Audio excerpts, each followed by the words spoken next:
अस्सलामुअलैकुम। कराची के इलाके आयशा मंदिर पर एटीएम बूथ में मियां बीवी को लूट लिया गया। वीडियो ने तहलका मचा दिया। क्या आप हालात हाजरा से आगाही हासिल करना चाहते हैं? खबर के पीछे छुपे असल हकाइक जानना चाहते हैं तो अभी सब्सक्राइब कीजिए जिलमिल पाकिस्तान को और साथ ही घंटी के निशान पर क्लिक कर दें। आपको बताते चलें कि कराची में एक और खौफनाक वारदात। शहरी गैर महफूज डाकुओं का राज, लोग दिन दहाड़े लूटने लगे।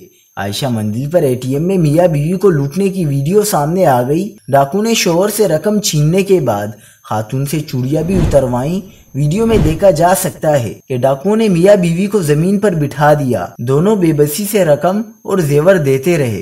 दूसरी जानिब पुलिस हुकाम का कहना है कि वाक़ये से मुतालिक दरख्वास्त मौसूल हुई है और इस हवाले से तहकीकात जारी हैं। वीडियो सामने आते ही सोशल मीडिया पर सारिफिन का शदीद एहतिजाज। पुलिस, रेंजर्स और सिक्योरिटी फोर्सेस के एहलकार कहाँ हैं? कराची के शहरी डाकुओं के रहमो करम पर हैं। वाक़ये पर शहरियों ने शदीद गम और गुस्से का इजहार किया है।